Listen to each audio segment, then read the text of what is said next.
नमस्कार दोस्तों, तिवारी ट्यूटोरियल्स जयगांव में आपका एक बार फिर से स्वागत है। दोस्तों, कल यानी कि पार्ट 1 में हम लोगों ने रेशियो एंड प्रोपोर्शन का कुछ भाग कवर किया था, जिसमें हम लोगों ने जाना था कि रेशियो एंड प्रोपोर्शन होता क्या है, यानी कि अनुपात एवं समानुपात होता क्या है।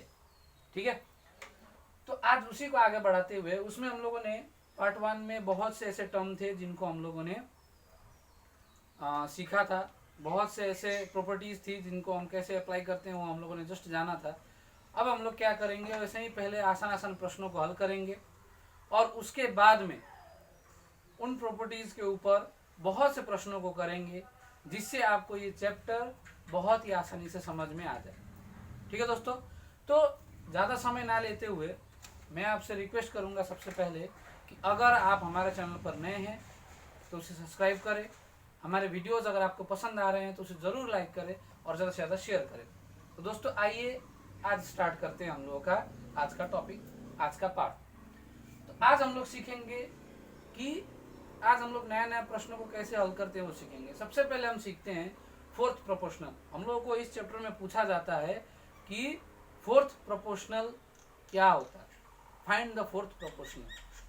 ठीक है, फाइंड द फोर्थ प्रोपोर्शनल यानी कि चतुर्थ समानुपात ज्ञात करें, ये हम लोग को पूछा जाता है।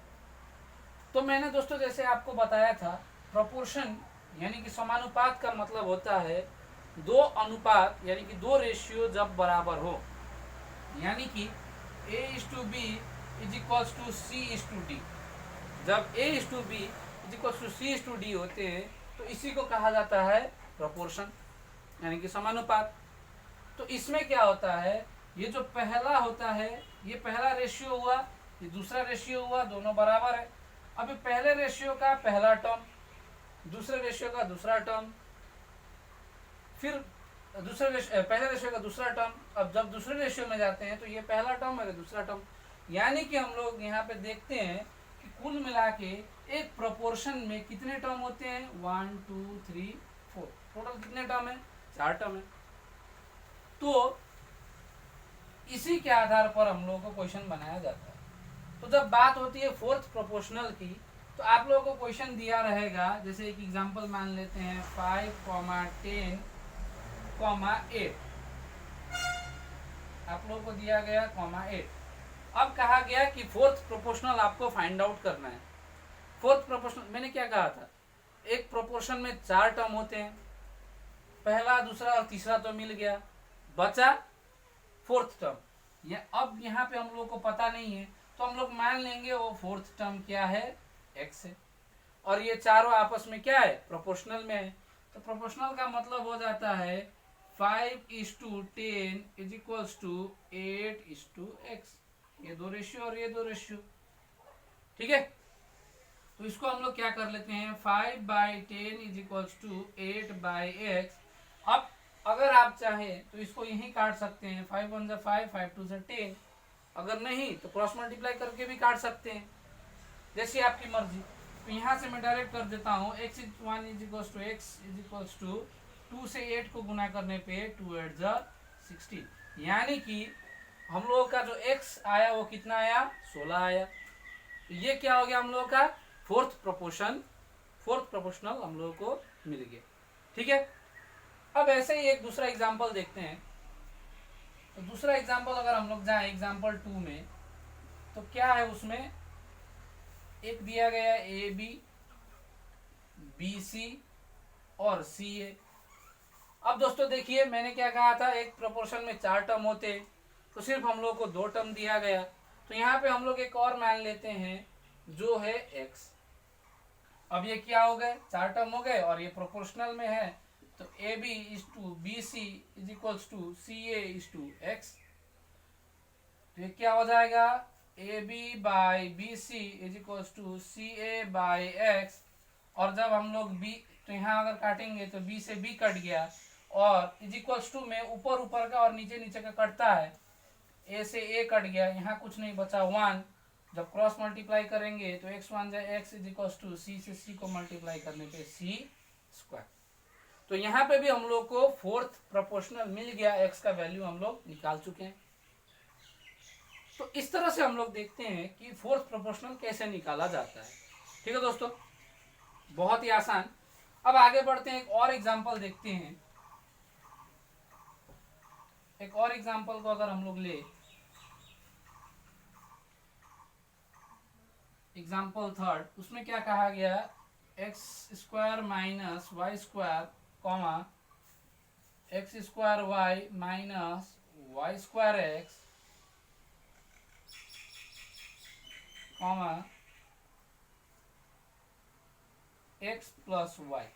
अब देखिए, फोर्थ प्रोपोर्शनल, 3 टर्म दिए गए हैं, हम लोग को एक टर्म मानना है।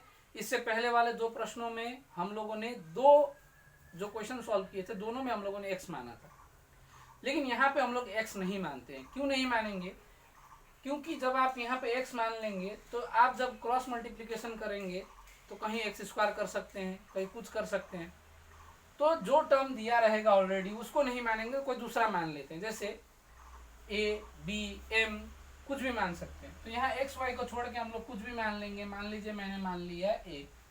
अब इसको सेम वैसे ही करना है, x square y square by x square y minus y square x.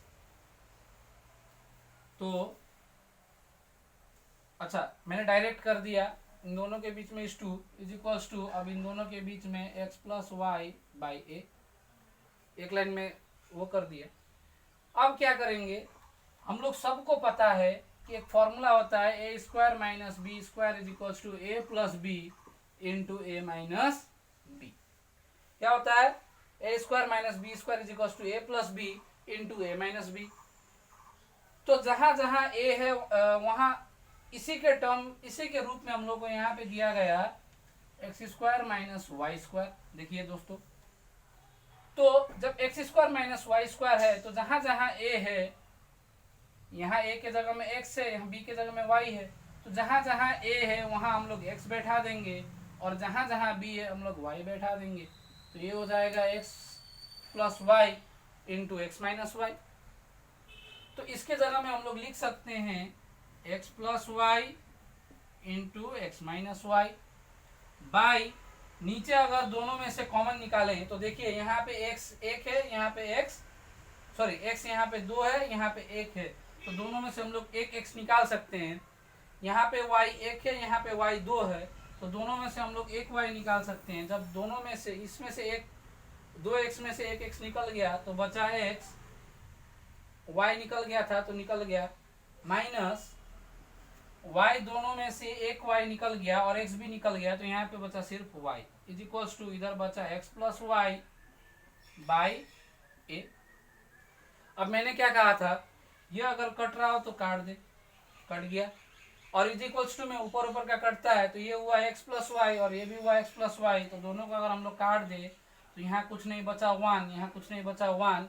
अब हम लोग करेंगे क्रॉस मल्टीप्लीकेशन, तो क्या होगा, ए वन जा A is equals to x Y से 1 को मल्टीप्लाई करने पे एक्स वाई, यानी कि इसका जो हम लोगों ने फोर्थ प्रोपोर्शनल ए माना था उसका वैल्यू कितना आ गया, एक्स वाई। ठीक है दोस्तों, बहुत ही आसान। और जब हम लोग को कॉन्सेप्ट क्लियर होता है ना दोस्तों, तो क्वेश्चन अपने आप बनाने में मजा आने लगता है और बहुत ही आसानी से बनना भी स्टार्ट होता है। ठीक है, अब बात करते हैं फोर्थ प्रोपोर्शनल की, तो हो गया। अब हम लोग बात करते हैं थर्ड प्रोपोर्शनल की। तो थर्ड प्रोपोर्शनल होता क्या है उसको देखते हैं।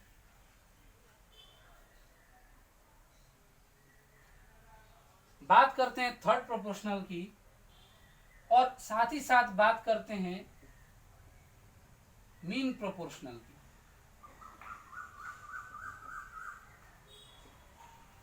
दोनों को एक ही साथ लेके चलते हैं क्योंकि दोनों में थोड़ा सा कंफ्यूजन है, आप लोग कंफ्यूज हो सकते हैं। जब बात आती है थर्ड प्रोपोर्शन की तो उसमें भी क्वेश्चन 2 ही दिए रहते हैं, 2 टर्म दिया रहता है। जैसे एग्जांपल के रूप में अगर मैं मानूं तो 4 एंड 18, इसमें भी 2 टर्म दिए गए हैं। और जब मैं मीन प्रोपोर्शन की बात करता हूं एग्जांपल में, तो ये हो गया 16 एंड 25। देखिए, जब हम लोग फोर्थ प्रोपोर्शनल कर रहे थे तो उसमें 3 टर्म दिया गया था जैसा कि हम लोग जानते हैं, और हम लोग चौथे को मान करके फोर्थ प्रोपोर्शनल निकाल लेते थे।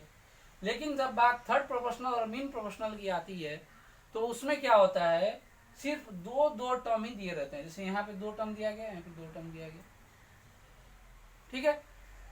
अब क्या होता है, इसमें से हम लोगों को निकालना है थर्ड प्रोपोर्शनल और इसी में से हम लोगों को निकालना है मीन प्रोपोर्शनल। थर्ड प्रोपोर्शनल में हम लोग क्या करेंगे, थर्ड प्रोपोर्शनल में हम लोगों को करना क्या है, तो जो लास्ट का जो डिजिट या जो लास्ट का टर्म दिया रहेगा उसको हम लोग क्या करेंगे, जो लास्ट का डिजिट, जो वेरिएबल नॉन वेरिएबल जो भी हो, जो भी दिया रहेगा उसको हम लोग क्या करेंगे, 2 बार लिखेंगे,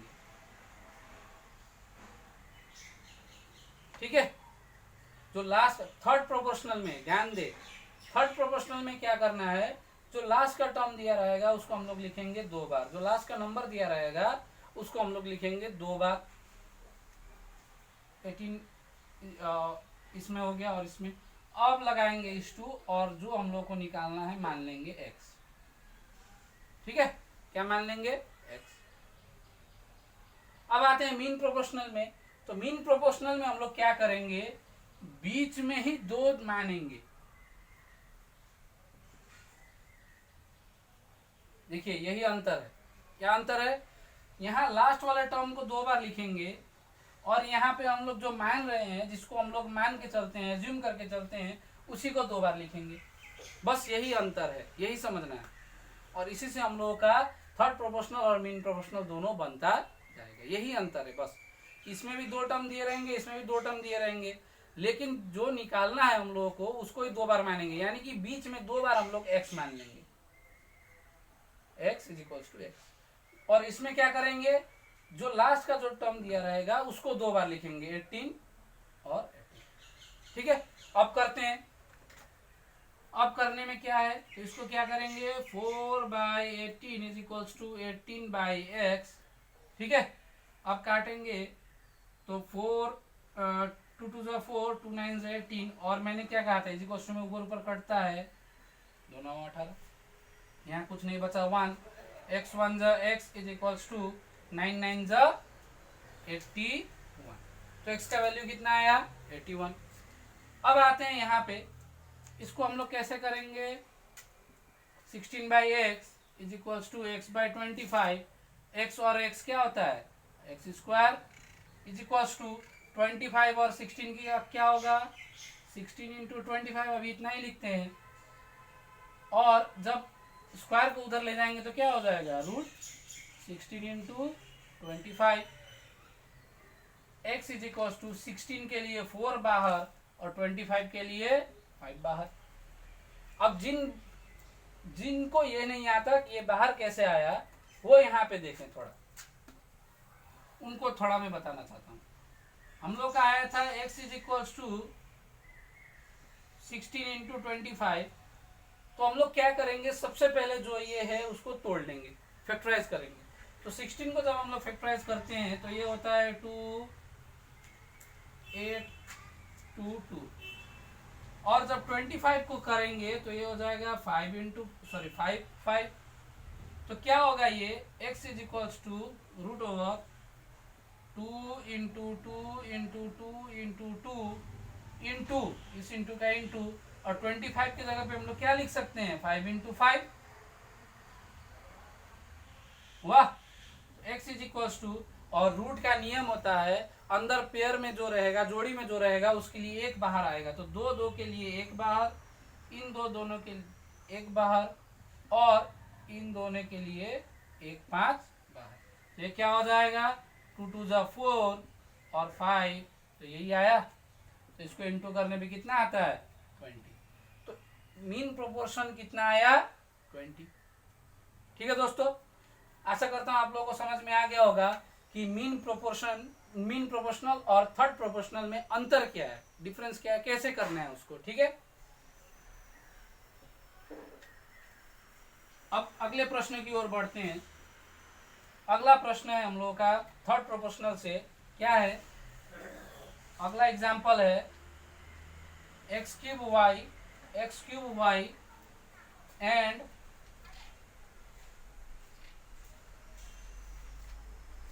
x² y²। अब इसका हम लोग को थर्ड प्रोपोर्शनल निकालना है। ठीक है, तो जैसा कि हम लोग जानते हैं थर्ड प्रोपोर्शनल में मैंने क्या कहा था, जो लास्ट वाला होगा उसको 2 बार लिखेंगे थर्ड प्रोपोर्शनल में। तो इधर 1 बार लिख दिया मैंने और यहाँ पे भी 1 बार लिख दिया और 2 बार हो गया। और लास्ट में हम लोग कुछ मान लेंगे। तो हम लोग क्या मानते हैं, देखिए जब एक्स वाई दिया रहेगा तो एक्स वाई नहीं मानेंगे, क्या मानेंगे, ए बी सी कुछ भी, एम, चलिए एम मानते हैं, ठीक है। अब क्या करेंगे, जो हम लोग करते आए हैं,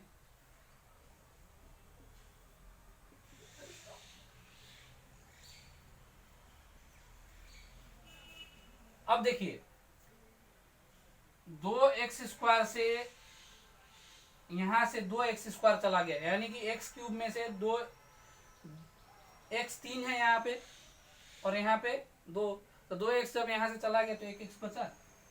जब x² x³ को काटता है तो कितना बचता है, 1x।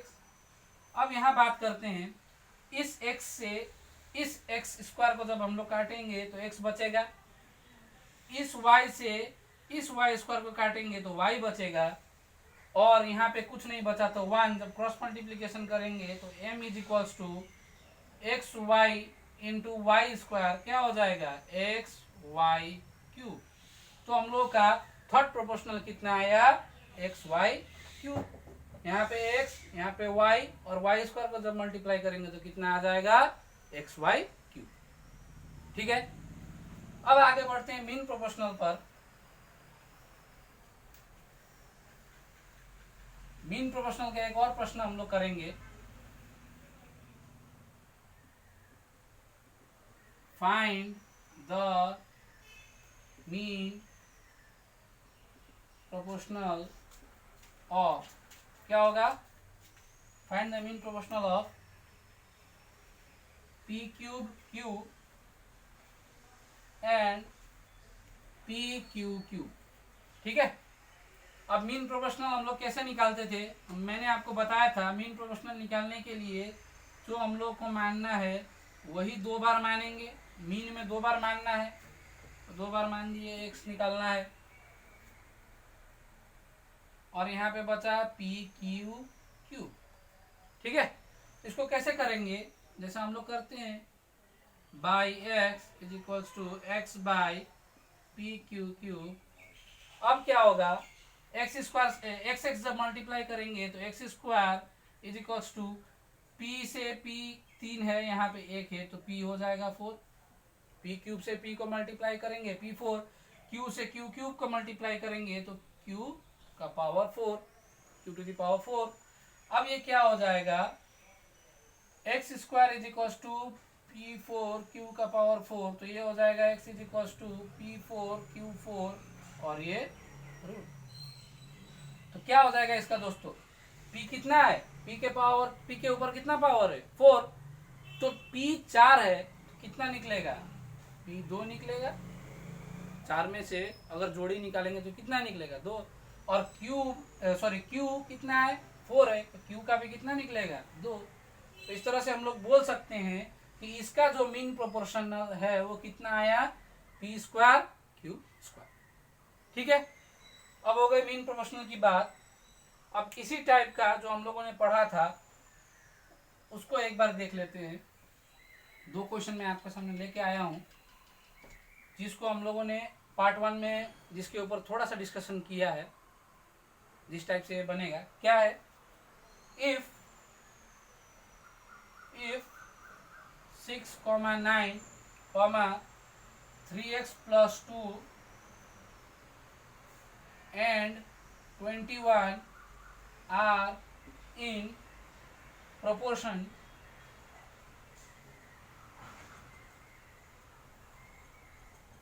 find the value of x।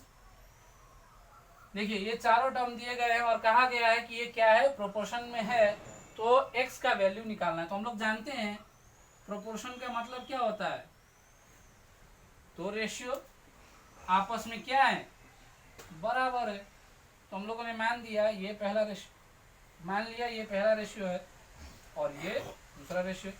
अब क्या करेंगे, इस 2 का मतलब बाई तो 6:9, तो 6/9 इज इक्वल्स टू 3x + 2/21। और मैंने कहा था कि जो नीचे नीचे है वो कटेगा, तो काट देते हैं। 3 3 = 9, 3 7 = 21। मैंने कहा था इज इक्वल्स टू के दोनों तरफ बाई हो और नीचे नीचे अगर कट रहा हो तो काट सकते हैं। अब इस 3 से 6 को काटेंगे तो 3 2 = 6। अब क्या बचा हम लोगों के पास, यहाँ कुछ नहीं बचा 1, तो क्रॉस मल्टीप्लाई करते हैं। ये हो जाएगा 3x + 2 इज इक्वल्स टू 7 2 = 14, 7 दूना 14। अब क्या हो जाएगा 3x इज इक्वल्स टू 14 + 2 उधर जाने पे -2। ठीक है, तो ये हो जाएगा, इधर करते हैं 3x इज इक्वल्स टू 14 में से 2 जाने पर कितना होता है 12। अब x इज इक्वल्स टू 12/3, 3 से काटेंगे 3 4 = 12, तो x का वैल्यू कितना आया 4। यानी कि x का वैल्यू हम लोगों को निकालना था और हम लोग x का वैल्यू निकाल चुके हैं, कितना आया 4। ठीक है, अब एक इसी टाइप का क्वेश्चन हम लोग करते हैं जिसके बारे में जो क्वेश्चन है वो हम लोगों ने पढ़ा है थोड़ा सा, बस उसी को रिकॉल करने के लिए मैं आपके सामने एक क्वेश्चन लेके आया हूं। क्या है क्वेश्चन है, the compound ratio of x + 2 is to x + 3 and 5:6 is 2:3. Find the value of x। ठीक है, तो हम लोग को कहा गया था कंपाउंड रेशियो ऑफ ये दो इज, यानी कि इन दोनों का जो कंपाउंड रेशियो है वो कितना है 2:3। और हम लोग को पता करना है कि x का वैल्यू कितना है, x का वैल्यू हम लोग को निकालना है। तो दोस्तों जब मैं जब पार्ट 1 आपको पढ़ा रहा था तो उस समय हम लोगों ने सीखा था कि मिक्स्ड रेशियो होता क्या है, पता है। तो मिक्स्ड रेशियो को ही कंपाउंड रेशियो बोला जाता है, दोनों बात एक ही है, मिक्स्ड रेशियो कंपाउंड रेशियो। तो उसको हम लोग कैसे निकालते थे, दो रेशियो के फर्स्ट टर्म को मल्टीप्लाई करने पर और सेकंड टर्म के साथ सेकंड टर्म को मल्टीप्लाई करने पर हम लोग का मिक्स्ड रेशियो आ जाता था। तो हम लोग यहाँ कह सकते हैं अकॉर्डिंग टू क्वेश्चन डायरेक्ट, तो फर्स्ट टर्म कितना है x + 2 इंटू उधर का फर्स्ट टर्म कितना है 5:2, इधर का सेकेंड टर्म x + 3, उधर का सेकेंड टर्म 6, और दोनों ये अब जब इंटू हो गए तो ये कंपाउंड रेशियो में आ गए। और क्वेश्चन में क्या कहा गया है, कंपाउंड रेशियो कितना है 2:3। तो इसको अगर हम लोग मल्टीप्लाई करें तो क्या हो जाएगा, ये 5x + 10 = 6x + 18 is equals to 2:3। इसका मतलब क्या होता है 5x + 10 / 6x + 18 is equals to 2/3, यही होता है। तो हम लोग क्या कर सकते हैं, क्रॉस मल्टीप्लाई कर सकते हैं। जब क्रॉस मल्टीप्लाई करेंगे तो 3 से इसको करेंगे तो क्या हो जाएगा 3 5 = 15x + 3 10 = 30 is equals to 2 6 = 12x + 2 18 = 36। इसको जब हम लोग कैलकुलेट करेंगे तो 15x और 12x जो उधर है उसको इधर ले आते हैं, ये हो जाएगा -12x, 18 उधर का उधर ही है, सॉरी 36, और इधर का 30 को अगर उधर ले जाएंगे तो ये हो जाएगा -30। इसको अगर हम लोग कैलकुलेट करते हैं तो ये हो जाएगा 3x = 6 और x = 6/3, 3 से 6 को काटने पे कितना आएगा 2, तो x का वैल्यू कितना आया। ठीक है दोस्तों, तो अगर हम लोग का कॉन्सेप्ट क्लियर है तो हम लोग किसी भी टाइप का प्रश्न हो, प्रश्न को आसानी से समझ सकते हैं। एक बार प्रश्न अगर समझ में आ गया तो उसका सॉल्यूशन भी आसानी से मिल जाता है। यही मैथ का कॉन्सेप्ट होता है। तो जैसा कि हम लोगों ने देखा, जैसे हम लोग का कॉन्सेप्ट क्लियर था, तो हम लोग आज 8-9 क्वेश्चन किए होंगे। हर क्वेश्चन हम लोगों ने आसानी से किया। इसी टाइप के और भी कठिन अगर प्रश्न आएंगे तो उसे भी हम आसानी से कर सकेंगे। दोस्तों, आपसे रिक्वेस्ट है कि अगर आपने पार्ट 1 हम लोग का नहीं देखा है तो उसे पहले जाके देखें, और उसके बाद में जब आप ये फिर से देखेंगे तो आपको बहुत ही आसानी से समझ में आएगा। तो दोस्तों, आज के लिए बस इतना ही। मिलते हैं अगले वीडियो में। जाने से पहले सब्सक्राइब करें, वीडियो को लाइक करें और ज़्यादा से ज़्यादा शेयर करें। Thank you so much.